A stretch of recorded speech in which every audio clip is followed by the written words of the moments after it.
Je vous invite, s'il vous plaît, de tourner dans vos Bibles, dans la lettre de Paul aux Romains, et on va étudier ensemble la bonne parole de Dieu pour nous aujourd'hui.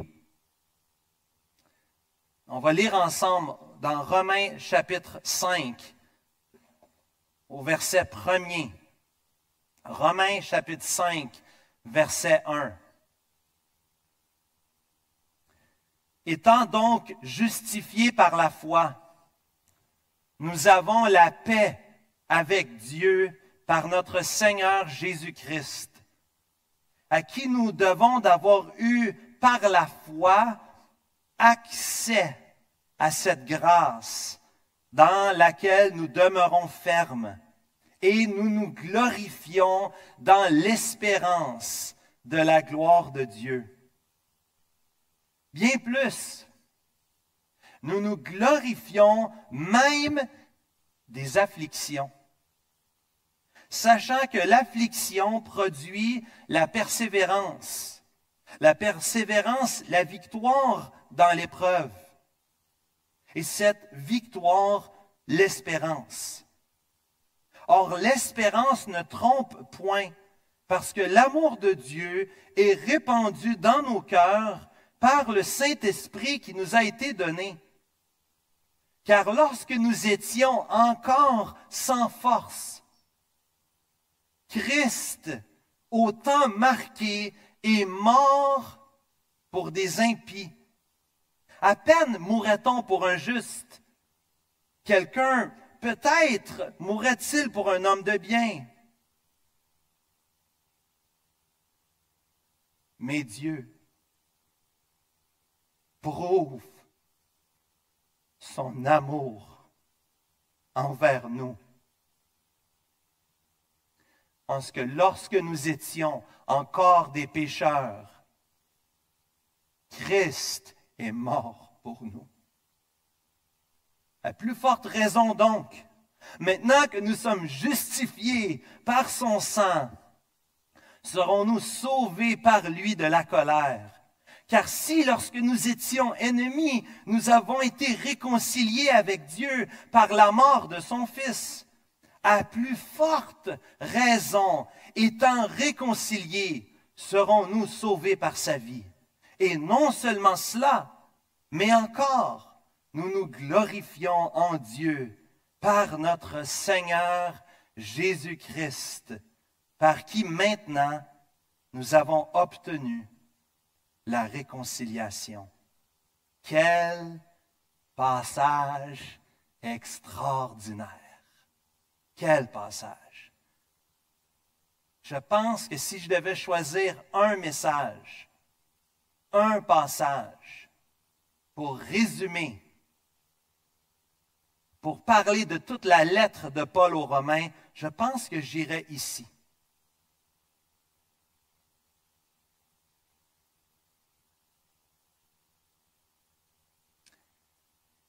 Vous avez déjà acheté quelque chose au magasin? Autrefois, on n'allait pas sur Amazon. Autrefois, on allait dans un magasin. Peut-être qu'il y en a qui se souviennent d'avoir été au Fairview. Ça existe encore. Fait qu'il faut croire qu'il y a encore des gens, peut-être certains d'entre nous, qui vont encore au centre d'achat pour acheter quelque chose. On rentre dans une boutique, dans un magasin, on achète une voiture, ou on doit se présenter sur place.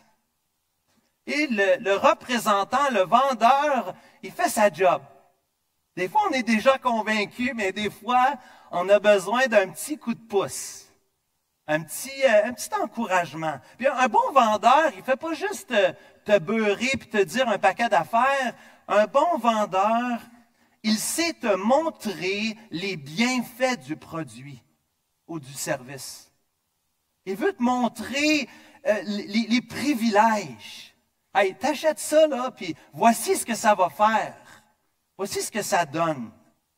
Mais bien plus qu'un vêtement, un produit électronique, une voiture ou n'importe quoi qu'on pourrait s'imaginer aujourd'hui, l'apôtre Paul veut nous présenter l'argument des privilèges, des bienfaits que nous avons d'avoir été justifiés par la foi.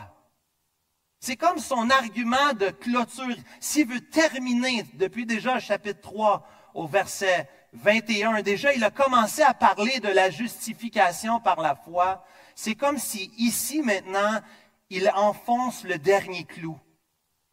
C'est le petit coup de pouce qu'on a besoin pour réaliser et saisir les bénédictions, les bienfaits, les privilèges, les résultats, les fruits de la justification de notre salut. Puis des fois, c'est triste quand j'entends des chrétiens qui, on dirait qu'ils ne vivent pas avec les privilèges qu'ils ont. C'est comme si on a tendance à oublier qui nous sommes en Christ. Quelle est notre identité en Christ? Et qu'est-ce que nous avons reçu avec tant de bénédictions en Christ? J'aimerais ça voir ce matin, donc, si l'idée principale, l'argument de l'auteur serait, puisque nous sommes justifiés par la foi en Christ, réjouissons-nous pleinement des privilèges de la justification. Puisque nous sommes justifiés par la foi en Christ, rejoice, réjouissons-nous pleinement des bienfaits ou des privilèges de la justification. Et je voudrais voir 3 mots avec vous ce matin. 3 mots qu'on voit d'abord dans les versets 1 et 2, le mot paix. Deuxièmement, dans les versets 2 à 5, le mot espérance. Et troisièmement, dans les versets 6 à 11, le concept de sécurité, qui n'est pas un mot dans le texte, mais vous allez voir que c'est là. L'idée est là certainement. Donc, paix, espérance et sécurité. Quel passage merveilleux, frères et sœurs. Vous voyez au début du verset 1er du chapitre 5, le fameux « donc » est bien présent dans notre passage. Paul construit son argument et le « donc » est important parce que le « donc » fait référence à tout ce qui a précédé. Et tout ce qui a précédé, c'est la justification par la foi. Dimanche dernier, on a eu la joie de voir un baptême ici. On a entendu 2 témoignages de frères et de sœurs qui veulent marcher avec Jésus et qui nous ont dit qu'ils ne sont pas sauvés par leurs bonnes œuvres. C'est ce qu'ils nous ont dit la semaine dernière. Qu'ils ne sont pas sauvés par le baptême. Même si Maryse a obéi au commandement du Seigneur en passant par les eaux du baptême, elle n'a pas été sauvée par son baptême d'eau. Bien sûr que non. Elle n'a pas été sauvée par la loi. Luc, c'était très clair aussi que ce n'était pas parce qu'il est une bonne personne. Il l'a dit à la fin de son témoignage. Il a dit, écoutez, c'est pas moi, là, la gloire est à Dieu. C'est Dieu qui m'a sauvé. C'est pas la loi, c'est pas les rites, les cérémonies religieuses, c'est pas les bonnes œuvres qui nous sauvent. On est sauvés seulement par la foi en Christ. La foi ici, c'est que nous avons été justifiés, pas à l'éternité passée, même si on a été choisis, on n'a pas été encore justifiés. On n'est pas juste justifiés à la fin de notre vie. Non, ce n'est pas l'argument de Paul ici. Nous sommes justifiés au moment de notre conversion. Tu es déclaré juste devant Dieu au moment où tu te repens de tes péchés et où tu places ta foi en Jésus-Christ. Je suis donc aujourd'hui, sans être arrogant, je suis juste devant Dieu, même si ceux avec qui je vis vous diraient que je ne suis pas toujours juste dans mes actions. Mais de position, je suis déclaré juste. Et c'est bien important ici pour Paul de partir ici, de commencer sur cette note. Nous sommes ceux qui reçoivent la bonne nouvelle de la justification n'est pas une récompense pour les justes. Non. Ce n'est pas la récompense pour les justes. Non, à la place, c'est un cadeau pour les coupables. C'est ça le salut en Jésus-Christ seulement. Coupable devant Dieu. J'étais maintenant juste. Si tu t'es converti la semaine dernière, tu n'es pas moins juste que moi. Si ça fait 50 ans que tu es au Seigneur Jésus, tu n'es pas plus juste que moi. Le royaume de Dieu ne fonctionne pas comme ça. C'est pas par les œuvres. Le larron sur la croix, qu'il était à droite du Seigneur Jésus, le larron est aussi juste que celui qui s'est converti dès sa tendre enfance et qui a servi le Seigneur Jésus comme missionnaire toute sa vie. La justification n'a rien à faire avec le nombre d'années de vie chrétienne, mon obéissance, mes bonnes œuvres. Le larron est autant justifié que moi, que toi qui as placé sa foi en Jésus-Christ. La dernière chose que je veux dire avant de regarder le texte ici, c'est juste nous rappeler le mouvement du texte. Rappelons-nous que si Dieu, d'abord, est juste, il condamne les injustes, ceux qui sont coupables devant Dieu, chapitre 1, 18 jusqu'au chapitre 3, verset 20, et que Dieu montre sa grâce en imputant, en plaçant sur le compte de celui qui place sa foi en Jésus-Christ. Si Dieu montre sa grâce par l'Évangile, chapitre 3, verset 21, jusqu'au chapitre 5, verset 21, ça ne s'arrête pas là. Romains 5, ce n'est pas la fin de ta Bible. Et ce n'est pas le dernier chapitre ici dans la lettre de Paul aux Romains. Son argument va encore plus loin que cela. Non seulement que nous étions condamnés, coupables, et que nous avons été sauvés, rachetés par le prix du sang de Jésus-Christ, nous les croyants, mais Dieu nous a sauvés pour nous sanctifier, pour nous transformer. Et c'est ce qu'il veut opérer dans nos cœurs. Et on va parler de sanctification. Ça s'en vient. Ça s'en vient. Il y a chapitre 6 au chapitre 8. On va parler de ça dès cet automne. On va faire une pause dans Romains pour l'été, mais on va reprendre cet automne, chapitre 6, verset 1. Et on va voir, bien-aimés, les beautés, les merveilles du travail que Dieu opère dans nos vies, de sanctification, de transformation à l'image de son Fils Jésus. Romains 8, verset 29. Dieu n'a pas terminé son travail.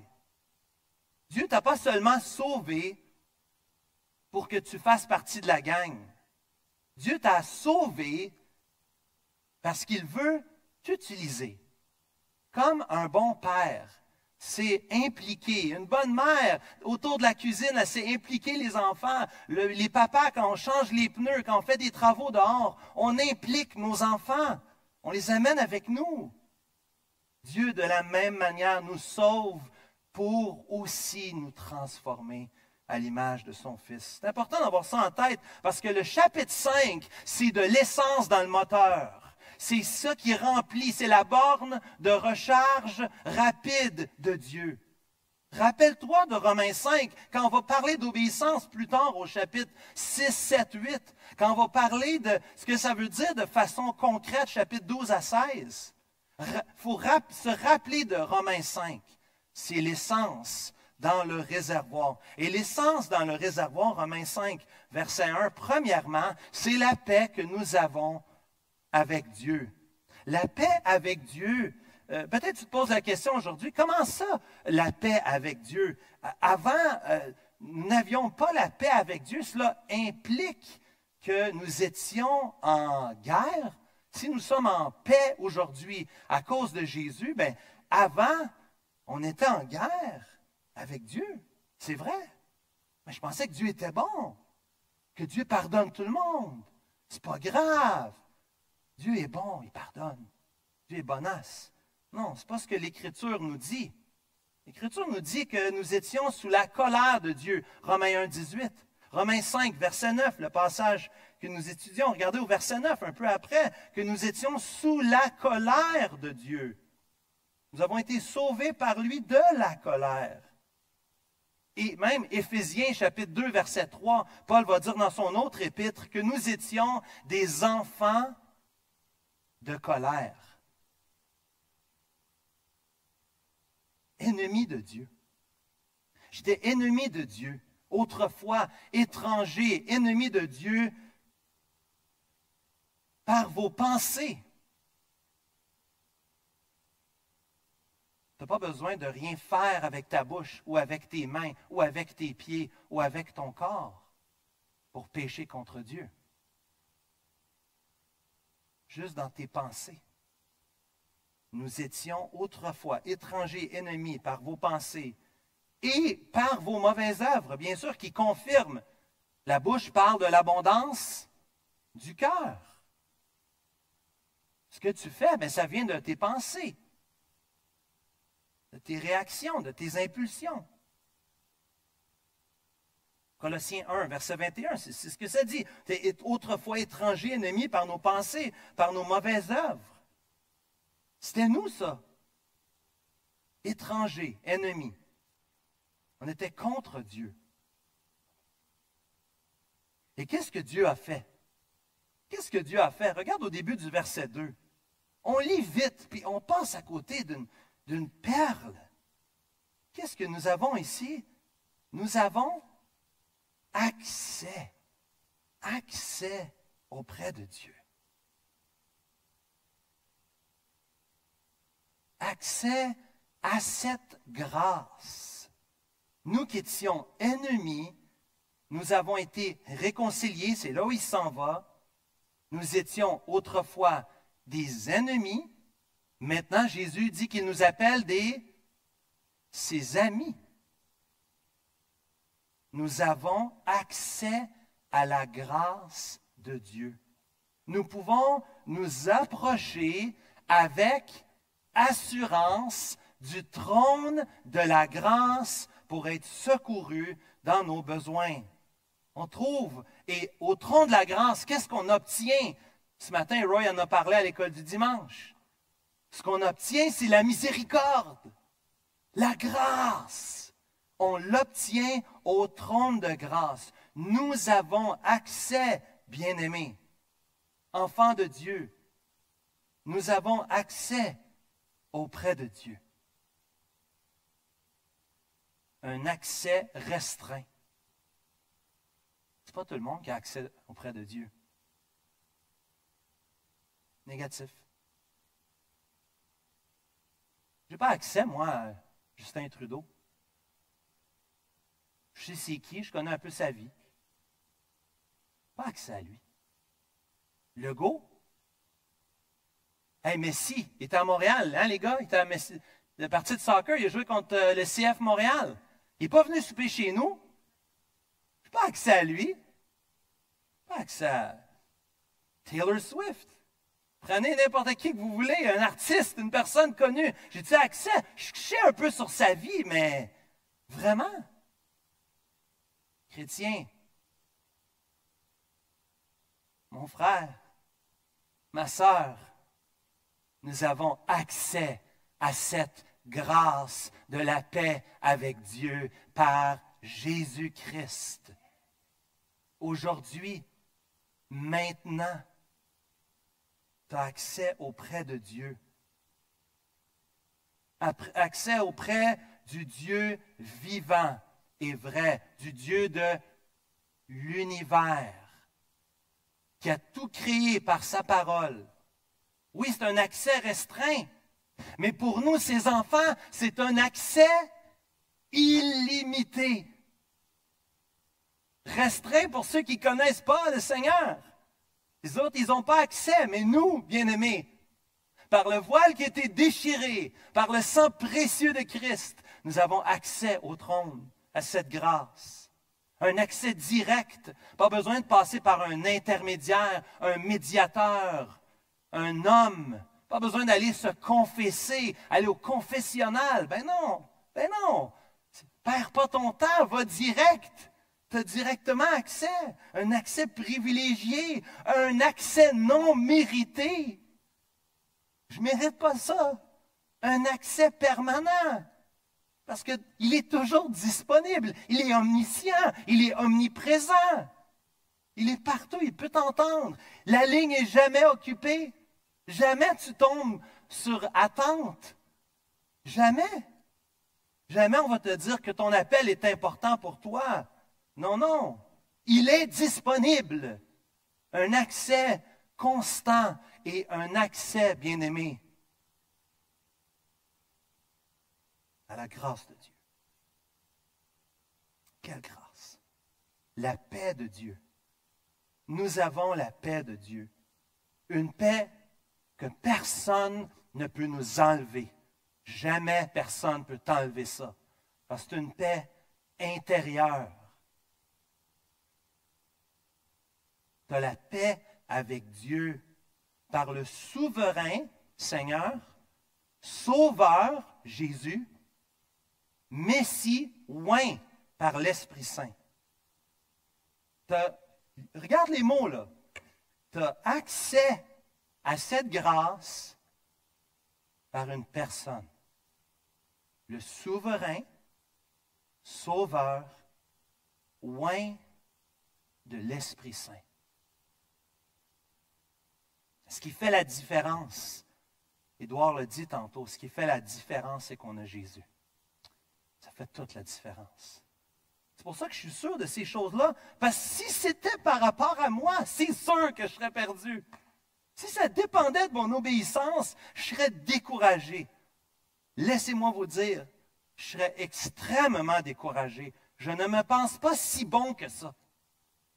Mais mon accès est à cause de Jésus-Christ. Il est la source, il est le moyen par lequel je m'approche du trône de grâce. Et remarquez l'impératif. Demeurons fermes. Tu veux demeurer ferme dans l'obéissance? Remplis ton réservoir de l'Évangile et des bienfaits de l'Évangile. La paix que tu as avec Dieu. La paix avec Dieu donne non seulement une relation avec Dieu, mais aussi elle déborde sur les autres. Non seulement j'ai la paix avec Dieu, mais implicite tantôt quand on va parler de paix avec les autres, tantôt quand on va parler de pardon, eh bien, c'est là qu'on trouve l'énergie, la capacité de demander pardon et de recevoir le pardon, d'accorder le pardon à quelqu'un d'autre. C'est dans la puissance de l'Évangile que je suis en paix avec Dieu, moi qui est un impie, moi qui est un perdu, moi qui est un coupable, moi qui est un menteur, moi qui convoite. Ça, c'est ma vie, ça. Pense à tes péchés. Je ne mérite jamais ça. Par son Fils Jésus, tu as accès au trône de la grâce. Comment ne pourrions-nous pas pardonner ceux qui nous ont offensés? Jésus lui-même le dit dans le Notre Père. Pardonne-nous nos offenses, comme nous aussi, nous pardonnons ceux qui nous ont offensés. La paix avec Dieu, le lien est là, bien-aimés, entre la paix avec Dieu et la paix qu'on a avec les autres. On a accès au trône. Ce matin, on peut prier avec assurance. Pas besoin de douter. Quand tu pries à Dieu, prie avec foi, parce que tu es en paix, pardonné par Jésus-Christ. Deuxième mot, versets 2 à 5. Regardez cette séquence, cette chaîne de l'espérance pour l'apôtre Paul. Cette chaîne se voit ici dans la justification qui produit dans nos cœurs une espérance joyeuse et confiante. Chez le croyant, dans le temps présent et même avec les tribulations. C'est une des difficultés de ceux qui sont athées. Richard Dawkins, quand on lui posait la question, la souffrance. Des parents étaient venus voir Dawkins, lui avaient présenté un fils avec le cancer. Et Dawkins dit, non, ce n'est pas la bonne question. Pourquoi la souffrance? Ce n'est pas la bonne question. Dawkins disait, il n'y a pas de raison pour laquelle on souffre. Il n'y a pas de raison pour ça. Ce n'est pas ce que dit l'Écriture. Les souffrances ont un but. Ils ont un but. Regardez le but ici. Nous nous glorifions. Ce deuxième emploi de nous glorifions, hein, c'est déjà, on avait vu ça au chapitre 5, verset 1. On avait déjà vu le nous glorifions. Il y en a 3 dans le passage. On est déjà rendu au deuxième. nous nous glorifions, c'est pour parler de la joie qu'on a. La joie qui va au-delà même des souffrances et des difficultés. Les épreuves et les difficultés de la vie ne peuvent pas enlever notre espérance. Bien sûr, on n'est pas masochiste. C'est pas ça qu'on est en train de dire ici. Paul n'aimait pas plus souffrir que vous et moi. Mais l'enfant de Dieu, c'est pas qu'il trouve sa joie dans les souffrances elles-mêmes. Mais la joie que nous trouvons, c'est dans ce que les souffrances produisent en nous. Elles produisent en nous, elles contribuent positivement pour nous à notre développement spirituel dans notre vie de chaque jour. Paul se glorifiait même des souffrances qu'il avait. Il disait que c'était une grâce par rapport à Christ pour le croyant de souffrir pour lui. Philippiens 1, verset 29. Même les afflictions, les pressions, les tribulations, les épreuves, les difficultés de notre vie. Ça permet aux croyants de confirmer, de raffermir et de glorifier Dieu pour la foi que Dieu nous a donnée. La persévérance produit la fidélité éprouvée qui constitue le caractère chrétien. C'est un fort témoignage. Combien de personnes on a entendu? Je pensais à des histoires, j'en aurais plusieurs à mentionner. Je pense à des individus, des sœurs. Je pense à des frères qui ont passé par des moments d'épreuve, des grandes épreuves, et qui glorifient Dieu, qui montrent la véracité, l'authenticité de leur foi par leur vie.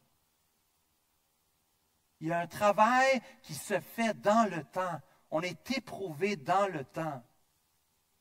Dans quelques semaines, on va voir les Olympiques à Paris. Bon, les Olympiques, hein, comme ça a été mentionné, ce n'est pas autant populaire que ça l'a déjà été.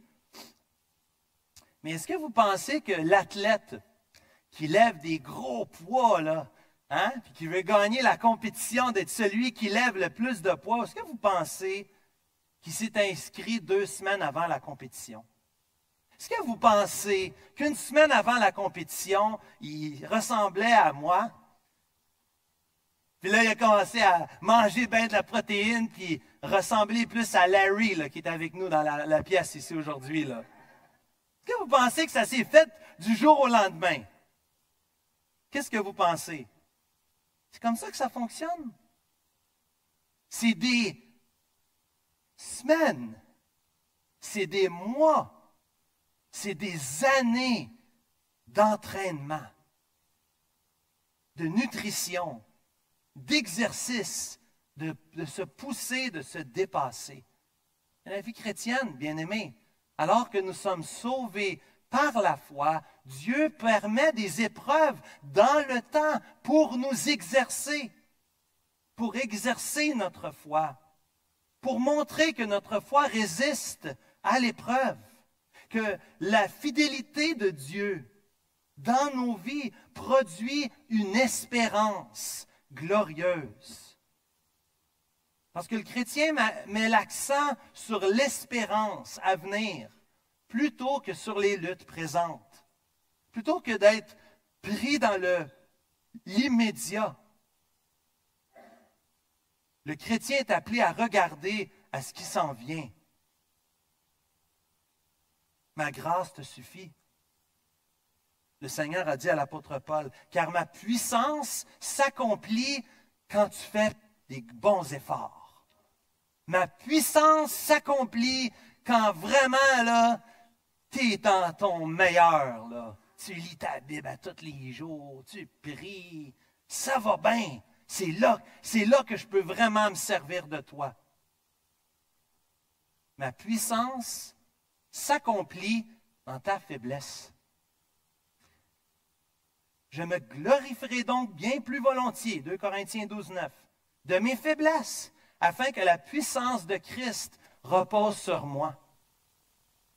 La théologie de la faiblesse, croyez-le ou non, nous sommes de ceux qui sont fiers même lorsque nous sommes faibles, parce que Dieu fait son œuvre. Dieu, le grand Dieu que nous avons, agit puissamment. Vous voyez cette chaîne? On se glorifie même des afflictions, parce que l'affliction produit la persévérance. Et la persévérance, la victoire dans l'épreuve.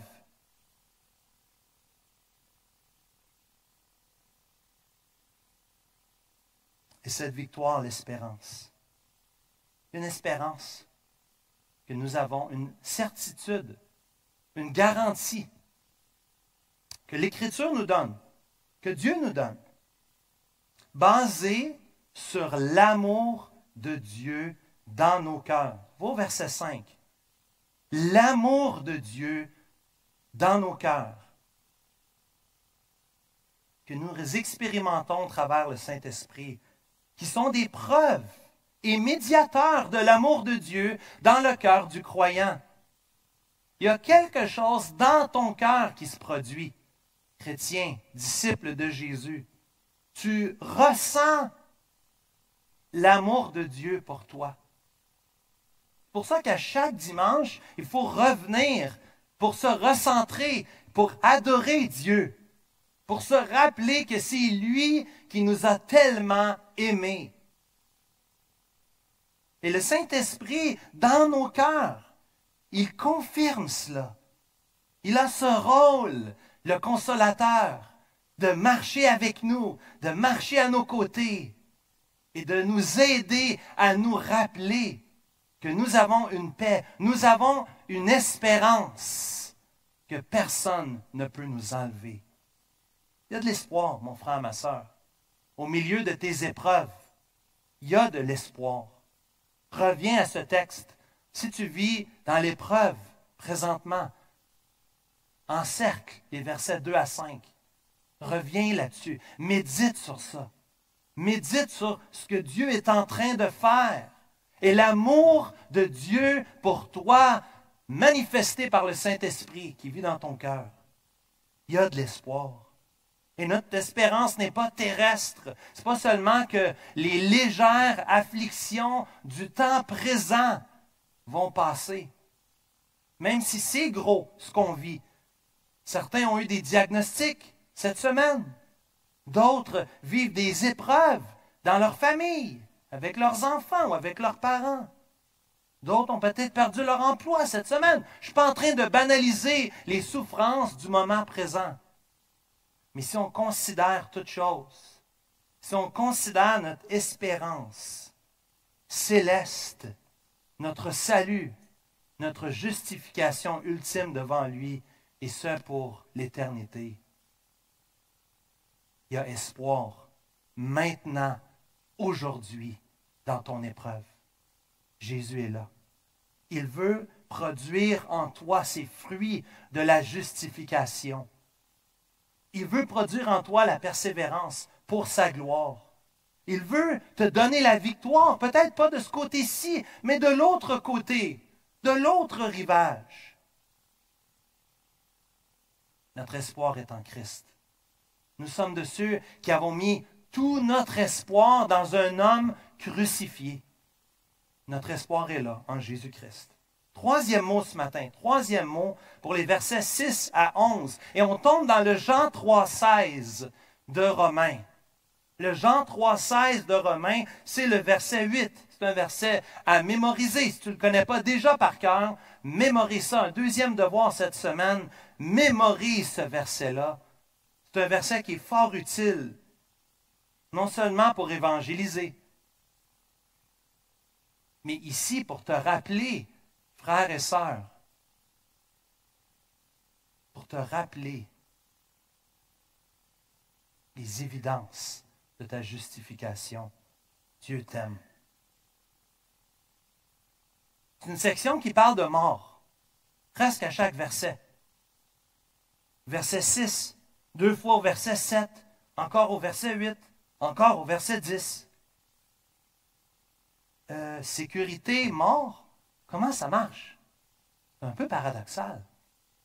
Ah oui, notre espoir est dans un homme crucifié, ressuscité, monté au ciel, assis à la droite de Dieu. Mais sa mort est bien importante. La mort de Christ, mentionnée au verset 6, 8 et 10, est l'image ou l'exemple d'une mort d'un homme ici-bas sur terre, au verset 7.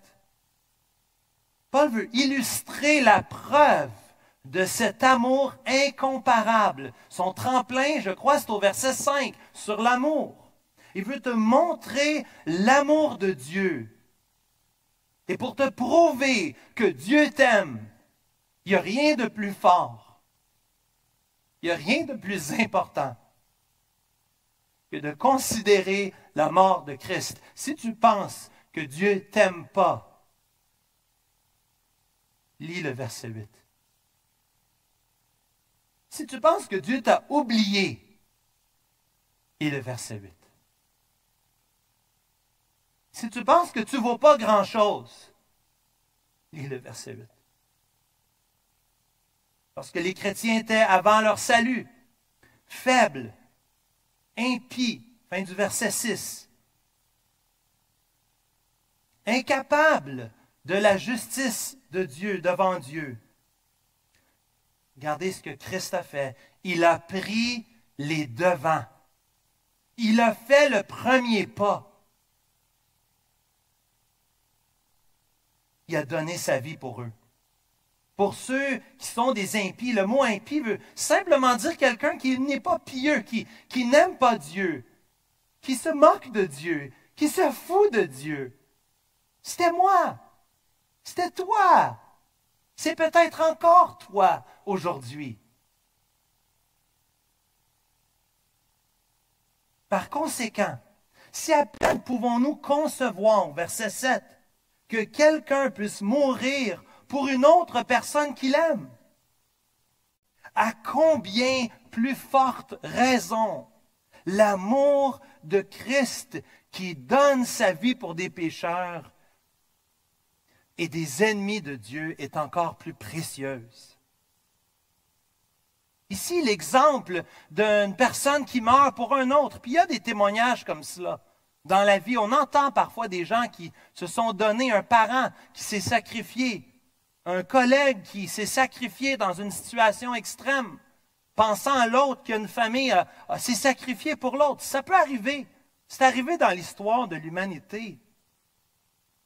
Pour un homme de bien, Christ l'a fait pour des pécheurs, des impies, des gens qui levaient le poing contre Dieu, des gens qui ne voulaient rien savoir de lui.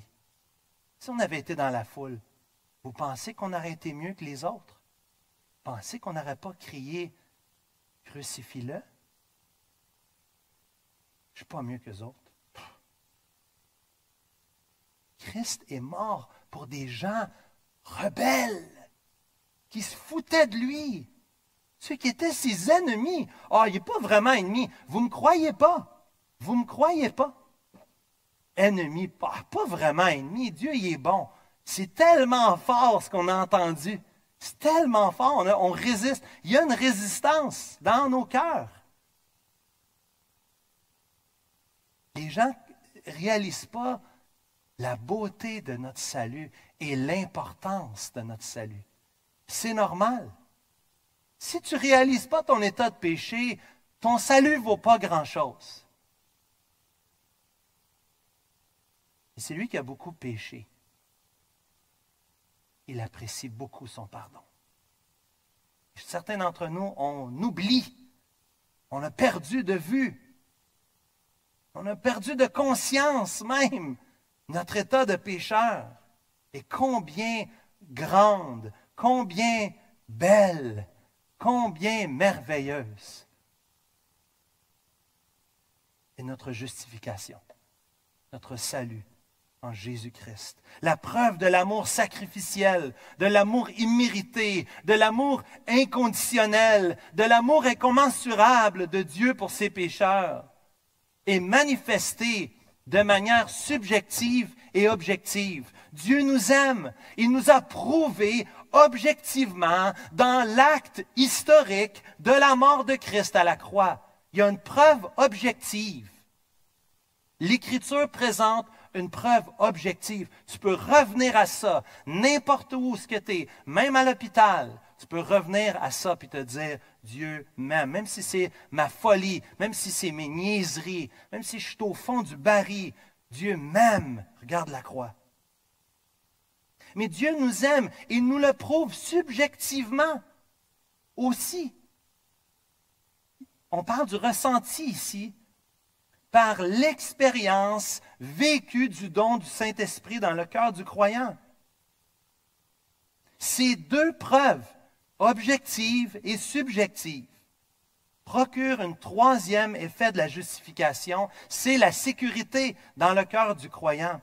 L'amour de Dieu représente la garantie, la délivrance finale, de la colère de Dieu, ainsi que la participation présente dans la vie du Christ ressuscité. Christ veut que tu vois, frères et sœurs. Il veut que tu vois que tu es sécure. Il t'aime.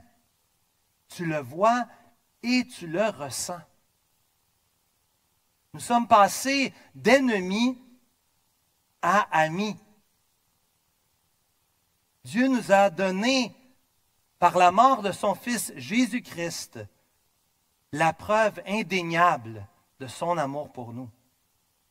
Le Seigneur vivant intercède maintenant pour les racheter et nous communique par son Esprit la vie nouvelle de son royaume. Christ n'est non seulement mort, il est ressuscité, il est monté à la droite de Dieu, il intercède pour nous. Si la mort de Christ est assez puissante pour nous réconcilier avec Dieu, combien plus la vie du Christ vivant éternellement nous assure le salut final et complet. C'est ce qu'il veut montrer ici, au verset 9 et au verset 10. La vie éternelle est l'expérience à la fois présente et dans son sens plein, complet, dans ce qui est à venir. Nous avons une espérance qui ne se trompe pas. Parce que la réconciliation que nous avons obtenue produit en nous une joie et une confiance, une fierté en Dieu. C'est pour ça que c'est bon de lire les biographies.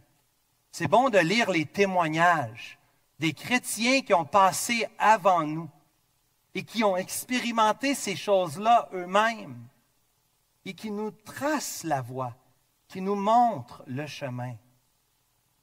Nous sommes réconciliés. C'est l'argument de Paul au verset 10 et 11. Pour prouver notre sécurité, nous sommes réconciliés une fois pour toutes. Nous qui étions inimitiés, nous sommes maintenant dans l'amitié avec Dieu. Dieu rétablit l'harmonie avec le monde lorsqu'il exerce sa grâce envers l'homme pécheur sur la base du sacrifice propitiatoire de Jésus-Christ. Il nous rend propices, acceptables aux yeux de Dieu. Nous sommes réconciliés. Ce n'est pas comme si Dieu avait fait quelque chose pour que nous ne soyons plus réconciliés. Non, non, c'est nous qui avions péché. C'est nous qui étions loin. Mais la réconciliation que nous avons, elle est basée sur le fait que Christ a payé pour nous. Notre rédemption, le rachat de nos péchés. Et cela nous amène dans une communion intime avec le Seigneur. Vous voyez le verset 8 ici, Romains 5, verset 8. Cet amour de Jésus-Christ, un amour altruiste, ce n'est pas un amour humain ici. C'est un amour altruiste où Dieu meurt pour les autres. Il n'y a pas plus grand amour que de donner sa vie pour ses amis. Dieu qui est riche en miséricorde, à cause du grand amour dont il nous a aimés. Nous qui étions par nos offenses, nous étions morts par nos offenses, il nous a rendu la vie avec Christ. C'est par la grâce que vous êtes sauvés, réconciliés avec Dieu. Nous avons ici un rappel de la communion que nous avons auprès de Dieu. Nous avons une communion que les autres n'ont pas. Non seulement qu'on a une espérance qui est à venir, mais on a une communion, une sécurité présente. Christ est mort pour toi. Il ne peut pas faire plus pour te montrer son amour. Il t'a donné son esprit pour que tu ressentes et que tu vives les fruits de la justification dans ton cœur. Nous sommes pardonnés. Nous sommes réconciliés par Jésus-Christ, son Fils. Nous sommes sauvés par sa vie. Il est ressuscité. Nous vivons et vivrons avec lui pour toujours. Quelle bénédiction ce matin de considérer la bonté de Dieu envers nous. En conclusion, frères et sœurs, nous avons plusieurs raisons pour nous réjouir aujourd'hui. Remarquez avec moi au verset 2, au verset 3 et au verset 11. Ces trois mentions du « nous nous glorifions », qui, en d'autres termes, c'est un terme plus fort que se réjouir. C'est se réjouir avec exubérance. Nous nous glorifions dans notre espérance. Nous nous glorifions dans nos afflictions. Nous nous glorifions en Dieu pour notre réconciliation. Bien-aimés, que faire avec un message comme celui-ci? Qu'est-ce qu'on fait avec la bonne parole de Dieu? Mais premièrement, continue de remplir ton réservoir de la paix que Dieu te donne, de l'espérance que Dieu te donne, de la sécurité que Dieu te donne. Remplis ton réservoir. Glorifie-toi, réjouis-toi de cela et glorifie-toi. Parle-en avec d'autres, pas de toi, mais de ce que Christ a fait pour toi. Il est mort pour toi, pour te donner la vie. Ça vaut la peine d'en parler comme un bon représentant, comme un bon ambassadeur. Parlons des évidences et des bienfaits de la justification de notre pardon, du pardon de nos péchés. Aussi, frères et sœurs, bien-aimés, précieux, enfants de Jésus-Christ, rappelez-vous que les afflictions, les épreuves du temps présent produisent la persévérance et nous pointent vers cette espérance de la vie éternelle. Rappelez-vous de cela dans ce que vous vivez aujourd'hui.